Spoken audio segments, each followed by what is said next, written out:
Welcome to part 2 of Curvism instead, Cubism. In the first part, you learned how geometry silently shapes your biology, your emotions, and your daily energy. Now, this second part begins with a new element, the digital oracle of Curvism. This oracle is not a metaphor. It is a dynamic calculator that measures how much your spaces help you or harm you. You can access it through the QR code included in this book or directly on my website. And here is an open invitation. The Oracle is a living project. If you are a researcher, educator, designer, or student from any institution, you are welcome to explore it, test it, and even help improve it. Curvism grows through collaboration. Part 2 marks the shift from awareness to transformation, from understanding the cube to measuring it. Take a breath. You are entering the deeper layers of Curvism. This is Chapter 6.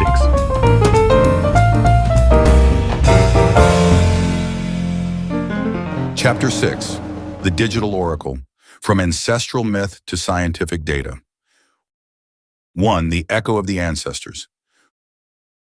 For millennia, cultures separated by oceans and centuries arrived at the same verdict: corners make you sick, curves protect, Polynesian fail, oval houses that foster cohesion, Viking longhouses with curved interiors for shared resistance, Dogon of Mali, circular temples, as symbols of protection and cosmos. There was no internet, no shared conferences, and yet they agreed. Coincidence?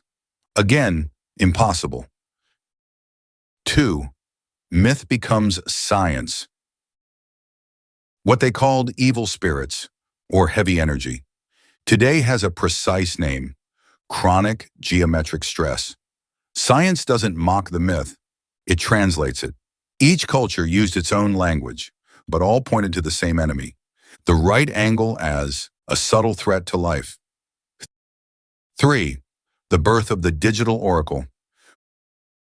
For the first time in history, we can unify two voices: the voice of the ancestors and the voice of neuroscience.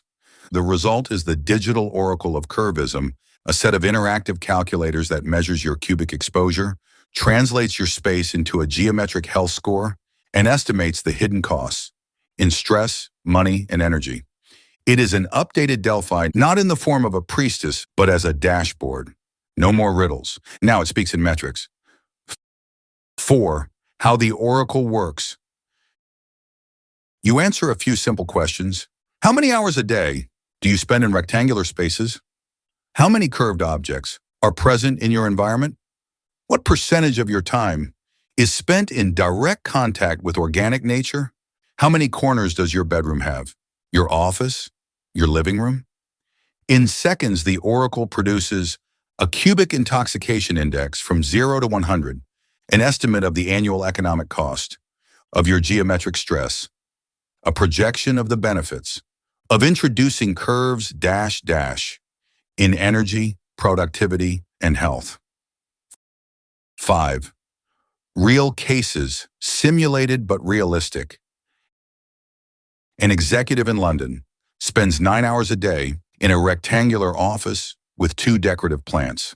The oracle returns 73 out of 100 in cubic intoxication and several thousand pounds per year in lost productivity. A startup in Berlin includes a circular brainstorming room. The oracle score drops, creativity soars. A family in Madrid lives in a rectangular flat with no biophilic elements. The score is high. Stress is chronic. Tensions, conflict, and medication expenses follow the same geometry. The oracle does not give opinions, it calculates. 6. The ROI of the curve. In business, we obsess about ROI, return on investment. Curvism proposes spatial ROI. A round table may cost a few €100 but can save thousands. In lost collaboration and miscommunication, a biophilic redesign may reduce sick leave by a quarter. A circular classroom can lower bullying dramatically. Every curve is an investment with a measurable return. 7. From myth to future. The oracle is not an esoteric game, nor a mere visual trick. It is the union between ancestral shamanism and modern psychology. The ancestors intuited it. Dozens of cultures warned that angles harm. Science measured it. Every corner raises your cortisol and mental fatigue. Depth psychology named it shadow. What you ignore about your environment ends up ruling your life. Masahiro Mori in Japan recognized the uncanny valley, that discomfort in front of what is rigid, almost human, but not quite alive. Right angles generate a similar subtle mistrust. Curves instead soothe and connect. The digital oracle transforms all this into concrete metrics. It becomes your geometric mirror, a scanner that reveals the invisible fever hidden in your corners. The question from now on is simple. Will you continue as Homo cubicus, or will you make the leap to Homo curvicus, mini curvist? Habit number 6. Make your first self-oracle. Count the visible corners in your main room. Divide that number by 4. Each corner represents about 25 points of intoxication. That is your initial cubic score. From today, your mission is to lower it, week by week.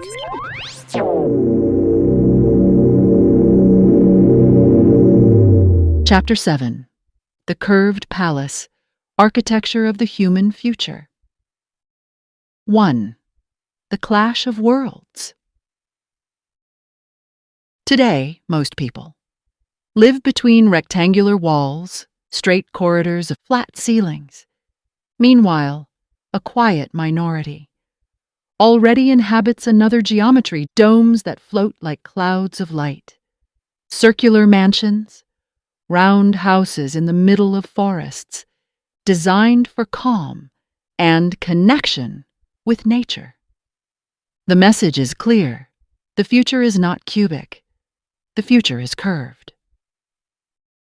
2. The Invisible Palace. Imagine a space where there are no corners, hoarding dust and tension. Light, although it travels straight, enters a curved room and disperses, reflects, wraps you like a soft spiral, like it once did in ancestral caves. Furniture is arranged in circles that invite conversation. Air flows better. Temperature feels more stable. Your breathing slows down. That place has a name, the Curved Palace. It is not just a building, it is an archetype, a blueprint for any space. That wants to heal our relationship with geometry. 3. The Power of the Organic. Curved forms are not caprice. They are the pattern of life itself. DNA is helical. The planet is spherical. Orbits are elliptical. Rivers, mountains, clouds, none of them follow right angles. Nature never built a cube. The cube is a human invention born in a moment of power and learning, useful for control. But now, obsolete.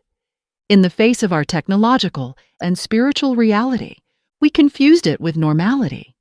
In truth, it was a geometric prison. 4. The Future of Cities. What would happen if we applied curvism on a large scale? Curved hospitals, with lower mortality and less post-operative depression. Circular schools, with less bullying and more creativity. Organic prisons, with more rehabilitation and less recidivism. Fractal offices, with sustained productivity and more innovation. A curvist city is not science fiction. It is the next revolution in public health. 5. The Return to Origins. Our ancestors designed the curved palace long before any architect put a label on it. Inuit igloos in the Arctic, trulli in southern Italy, African crawls, Mongolian yurts. The curved palace is a return disguised as the future. We didn't invent anything. We simply remembered. 6. Homo curvicus, the pending evolution. Homo sapiens stood upright. Homo cubicus locked himself in boxes. It wasn't regression. It was a stage of collective learning. The cube taught us about power, control, and precision. But that class is over. The next evolutionary leap is Homo curvicus : living in organic spaces, reducing geometric stress, awakening dormant creativity, dwelling in calm, in coherence with nature, just as standing upright. Was evolution and boxing ourselves in? Was discipline and practice to curve? Is not mere survival, it is supervivencia, a fuller way of being alive, within our true biophilic environment. 7. Your personal blueprint. You don't need Apple Park to start your own curved palace. It can begin with a circular lamp, a round table, a spiral garden path, an arched window. Each curve is a fragment of your personal palace. 8. The palace effect. When you inhabit a truly organic space, you feel something familiar. The body loosens, breathing lengthens, time seems to slow down. That is the true luxury of the future spaces that heal. Curvist mini habit number 7. Draw the floor plan of your main room. Mark each corner with a red dot. Then ask yourself, how can I soften at least one of these? This week, that seemingly small gesture is the first stone of your own curved palace.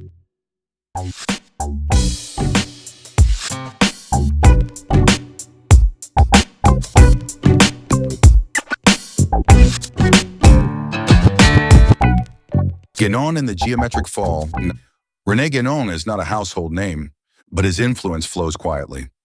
Through philosophy, symbolism, and the deep study of sacred form, he was one of the great metaphysicians of the 20th century, a thinker more interested in the invisible structure of reality than in its surface. For Guénon, geometry was not decoration, it was a language, a map capable of revealing the health or the decline of a civilization. He immersed himself in ancient traditions, sacred architectures, symbolic systems, looking for what they all shared: the relationship between the shapes we inhabit and the inner state of those who inhabit them. His conclusion was as simple as it was unsettling. When a society abandons the circle, the primordial symbol of origin, unity, and continuity, and settles into the square, the figure of rigidity and fixation, that society is not evolving. It is entering an age of solidification and exhaustion. A century later, neuroscience is beginning to confirm what Guénon intuited. Without scanners or statistics, form shapes the mind. Geometry tells the story of how we live and how we decay. And here is the most intimate part. Your body does not know that you live in 2025. Your body still believes it lives in a curved world. That is why when you are inside a space full of corners, your nervous system interprets the right angle as a dangerous edge, a potential point of impact, a place where vigilance must stay activated. You don't notice it with the intellect. You notice it with the body: micro-alertness, shorter breathing, subtle contraction, unexplained fatigue, and creativity fading quietly. That is not just anxiety. That is evolutionary mismatch. Chapter 8. The 12 Curvis mini habits, rituals to round your life. In this chapter, each day is a ritual. For each day you'll hear the gesture, the psychological background, the economic angle. Day 1, the conscious scanner. Gesture. Walk slowly through your main space. Stop at 3 corners. Touch the wall. Close your eyes and notice. Does your body contract? Does your breathing shorten? Then repeat the exercise, standing near the most curved object in the room. Psychological background. You are training your nervous system to perceive contrasts it normally ignores. Awareness is always the first step to reprogramming the subconscious. Economic angle.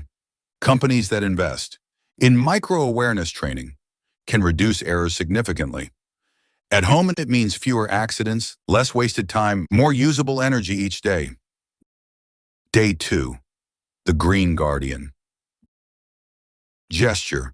Place a plant with rounded leaves in the corner that felt most uncomfortable yesterday. Psychological background. Plants are living curves. Your subconscious associates them with safety, water, nourishment. They soften the aggression of geometric tension, economic angle. Biophilic corners are linked to fewer sick days. At home, they translate into fewer colds, greater resilience, and less money spent on quick fixes for exhaustion. Day 3, the ritual of curved light. Gesture. Before nightfall, replace a harsh rectangular lamp with a spherical or rounded light. Sit facing it for 3 minutes and observe how it bathes the space without aggressive shadows. Psychological background. Curved light disperses more softly. It removes hostile shadows cast by straight lines and tells your nervous system the danger has passed. You can rest. Economic angle. Hospitals that adjust their lighting often reduce post-operative depression. For you, better sleep means sharper mornings without needing to double your caffeine. Day 4, the mirror of flow. Gesture. Hang a circular or oval mirror where it reflects a window, a plant, or a source of natural light. Psychological background. A round mirror multiplies the presence of organic elements and signals continuity instead of entrapment. Your subconscious reads openness, not confinement. Economic angle. Shops with round mirrors tend to keep customers longer. At home, this same effect translates into more perceived space without paying for extra square meters. Day 5, the social circle. Gesture. Eat in a circle around a round table on the floor, picnic style, or simply by arranging chairs in a ring. Psychological background. The circle erases invisible hierarchies. There is no head of the table, no one trapped in a corner. Your brain reads safety and equality. Honest conversation follows naturally. Economic angle. Circular seating can increase participation and idea sharing in teams and families alike. Less conflict, more cooperation. Day 6, the ancestral path. Gesture. Today, at least once, choose to walk in a curve or spiral instead of a straight line, in a park, a square, even a long corridor. Psychological background. Humans evolved following rivers, paths through forests, contours of mountains. Moving in curves reactivates that ancestral memory of safe exploration. Economic angle. Curved walking routes have been linked to better heart rate variability, a marker of resilience and longevity. Day 7, the artistic portal. Gesture. Choose a hostile corner, the one your gaze always collides with. Place there a curvous artwork, a print, a painting, a sculpture. That breaks the rigidity. Psychological background. Each time you look at it, your subconscious receives a message. There is another way. Geometry is not fate. It is not decoration. It is a psychological escape hatch. Economic angle. Spaces with organic art show higher retention and satisfaction. At home, this translates into calmer atmospheres and fewer emotional explosions. Day 8, the biomorphic micropause. Gesture. Set 3 alarms today. When each one sounds, look at a curved object dash dash, a cup, a leaf, a cloud, and breathe in for 4 seconds, out for 8, repeat 3 times. Psychological background.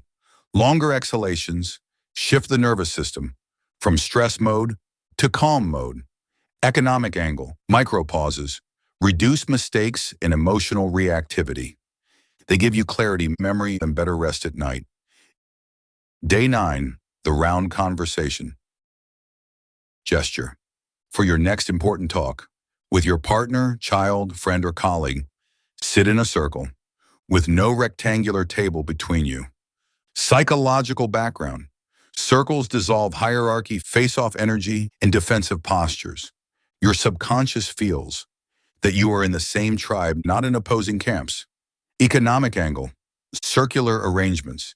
Generate more useful proposals in meetings and more constructive dialogues in families. Day 10, the nocturnal temple. Gesture. Before sleeping, turn off all bright lights. Leave only a candle or a soft spherical lamp. Observe that single light for 2 minutes in silence. Psychological background. A solitary curved light signals closure to your body. Melatonin flows, vigilance dissolves. Sleep becomes a small ceremony again. Instead of an abrupt disconnection, economic angle. An extra hour of quality sleep boosts cognitive performance and reduces health costs more than most pills. Day 11, the conscious move. Each gesture. Choose one aggressive corner and soften it today with a plant, a cushion, a rug, a curved screen, a hanging textile. Psychological background. This gesture says, I am not passive inside this prison. I redesign it. It anchors a new identity in your nervous system. Economic angle. Homes with organic elements report fewer conflicts. Each softened corner is a small investment in emotional peace. Day 12, the curved commitment. Gesture. Today, do nothing new. Review the last 11 days and choose one habit. The one that moved you most. Make it permanent. Let it become your curvest anchor in a rectangular world. Psychological background. The subconscious loves repetition. One repeated curved ritual is enough to tip the balance. Economic angle. Stable habits protect you from slipping back into toxic environments. Every euro, every minute you invest in curves repays itself in years of calmer living. Closing of the ritual. These 12 days are an initiation, not for you to follow all of them forever, but so that you can discover your own ritual. One seed is enough to crack the cube. With every circle you draw, you move closer to the new species of Homo curvicus. Epilogue, the Curvist Manifesto. For centuries, we believed we ruled the earth. While living inside boxes, we never questioned. In 1758, Linnaeus named us Homo sapiens, the wise man. But wisdom did not begin in universities. It began with courage and with the first human who tasted food before the tribe, risking his life to keep others alive. To know was to taste. Sapere meant both. And long before names or classifications, our species lived in circles, huts, kraals, yurts, igloos, the organic shelters of 2.5 million years. Nature never built a cube. We did. And then we forgot. Today we take a different leap. Not technological, not economic. A geometric leap outside the cube. Every corner you soften, every edge you round, every circle you bring into your life is a quiet act of rebellion, a declaration that says, I refuse the cube as destiny. I reclaim my geometry. Homo curvicus is not a futuristic dream. It is already here. It is you, listening to these words. It is us, the first generation to recognize that invisible geometry shapes our mind, our stress, our relationships, our fate. This book is a seed. You are the fertile ground. What you change from today on will be read in your walls, your objects, your city, your life. Do not collect habits. Choose one. Turn it into ritual. Choose one curve. Make it your banner. Transform your space into a sanctuary against rigidity. And perhaps, when your descendants walk through your home, your studio, your world, they will say with clarity and gratitude, they were the first Homo cubicus who rebelled. Thanks to them, We became Homo curvicus. This page is rectangular. The first decision of your new life will not be. So the only question that remains is, what will be your first curve? Biomimicry, the long-awaited return. For centuries, to build our technologies, we studied every species except our own. From birds, we learned flight. From fish, hydrodynamics. From plants, materials and solar design. In 1997, Dr. Janine Benyus finally gave this instinct a name: biomimicry, a movement devoted to learning from nature's 3.8 billion years of research and development. But here lies the paradox. While we admired the shapes of wings, shells, webs, and leaves, we ignored the geometry that shaped us.